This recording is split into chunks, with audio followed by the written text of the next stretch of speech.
षट्तिला एकादशी व्रत कथा। ओम गंग गणपते नमः। प्राचीन काल में मृत्युलोक में एक ब्राह्मणी रहती थी। वह सदैव व्रत किया करती थी।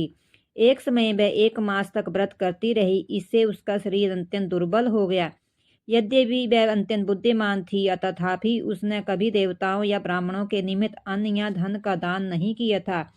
इससे मैंने सोचा कि ब्राह्मणी ने व्रत आदि से अपना शरीर शुद्ध कर लिया है, अब इसे विष्णु लोक तो मिल ही जाएगा, परंतु इसने कभी अन्न का दान नहीं किया।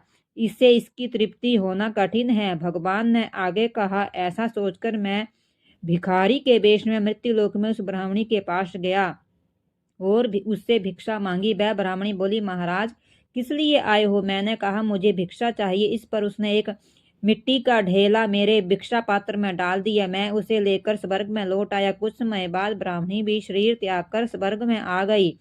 उस ब्राह्मणी को मिट्टी का दान करने से स्वर्ग में सुंदर महल मिला, परंतु उसने अपने घर को अन्न आदि सब सामग्रियों से शून्य पाया। घबराकर वह मेरे पास आई और कहने लगी कि हे भगवान, मैंने अनेक व्रत आदि से आपकी पूजा की, परंतु फिर भी मेरा घर अन्न आदि सब वस्तुओं से शून्य है। इसका क्या कारण है? इस पर मैंने कहा, पहले तुम अपने घर जाओ, देव स्त्रियां आएगी तुम्हें देखने के लिए। पहले उनसे षट्तिला एकादशी का पुण्य और विधि सुन लो, तब द्वार खोलना। मेरे ऐसे वचन सुनकर वह अपने घर गई। जब देव स्त्रियां आई और द्वार खोलने को कहा तो ब्राह्मणी बोली, आप मुझे देखने आई हैं तो षट्तिला एकादशी का महत्म्य मुझसे कहो। उनमें से एक देव स्त्री कहने लगी कि मैं कहती हूँ। जब ब्राह्मणी ने षट्तिला एकादशी का महात्म्य सुना, तब द्वार खोल दिया।